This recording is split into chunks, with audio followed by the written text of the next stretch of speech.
Greetings, fellow Beyonders. I am your humble host and scribe, Sven, and this is Beyond the Worlds Beyond.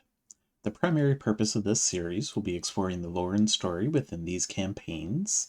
In this episode, we'll be looking at the 5th episode of The Wizard, the Witch, and the Wild One, titled Water, Water Everywhere. We'll be doing a quick summary of the episode and then diving into the lore questions that it raises and those that it answers. But first, a new and hopefully singular section, corrections. Suvi herself, Her Excellency Abria Iyengar, pointed out that I misspoke in my summary of the previous episode in saying Suvi succeeded in dumping Emlis's body when she eventually relented and allowed Ame her funeral rites. Of course, the one time I do my recap without the transcript on hand is the time cast or listening. Also, holy crap, cast or listening.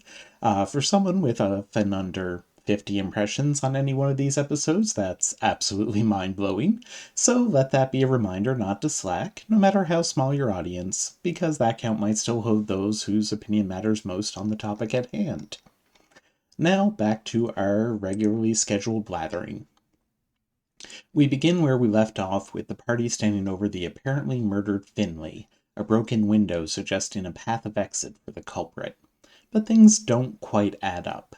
The window is too high for any to reach, the blood is wet but the body is stone cold, and no scent of blood is found by the fox outside. Gathering these clues, the party reveals that Finley's death is a hoax, a use of feigned death, and combat ensues as he jumps back to his feet. Combat also ends almost as swiftly thanks to the quick thinking and clutch spell use. The defeated Finley reveals that Wavebreaker is no longer in his possession, having been sold to a local crime lord, Will Gallows, a fearsome-sounding figure who moved into Port Talon after being hanged by the Empire for treason. We also met Finley's assistant, Ghost, later revealed to be a child of a spirit and immortal, as well as her friend and Finley's not-so-successful defender, the construct Flicker. The party join Ghost as she heads out, following Finley's order that she notify Gallows through the use of a drop point, hoping that they will be able to take steps from there to find the man and reclaim the sword. During this travel, another conflict emerges between Suvi and Ame as they argue over Ghost's future. Suvi wishes for the girl to enlist her talents with the Citadel and make, in her eyes, a better future for herself. Ame protests, feeling that the Citadel would only make Ghost a tool and possibly require her to face war. Ghost, it seems, is likely to take up Suvi's offer, and while Ame apologizes, it definitely seems that this simmering issue is not truly resolved. Having reached the drop location, they also find a large fountain with 2 statues of spirits. Though their exact names and natures are uncertain, they believe them to represent great spirits of sea and land. The spirit of the sea has had his face vandalized and defaced. Using her connection to her familiar, Ame has the fox climb the statues and begins to magically mend the broken stone. Unfortunately, her act of goodwill is not without consequence. Overcome by visions and with her stomach filling with salt water, Ame collapses to the ground. Ursulon, attempting to lay hands to heal her, finds vines erupting from where he touches before they wither and die. Thus, as usual, amid dramatic tension and more questions, they draw to a close. Before we start asking new questions, let's take a look at the ones we've asked before and see which, if any, we now have answers for. First and most obvious is the fate of Finley, in that he was not murdered at all, but using feigned death to fake his own demise. We also learn the further fate of Wavebreaker, but that is a thread that continues to need to be followed. We also might have partial answers as to the fortification of Port Talon and the salt fires. Ame's vision showed vines seeking to strangle, choke, and ruin, and the vines that sprung forth when Ursulon tried to heal her died as swiftly as they manifested. It suggests that the spirits have turned against the city, either due to misdeed, likely involving the spirit of the sea and the structure out beyond the bay, or having been directed by the enemies of the Empire. It does seem almost certain that the damage to the sea spirit and the structure are linked, but the question is, did the hostility of the spirits come first or come after, which remains to be seen. Sadly, we did get some hints, if not final statements, regarding the state of Ursulon in the time the friends were apart.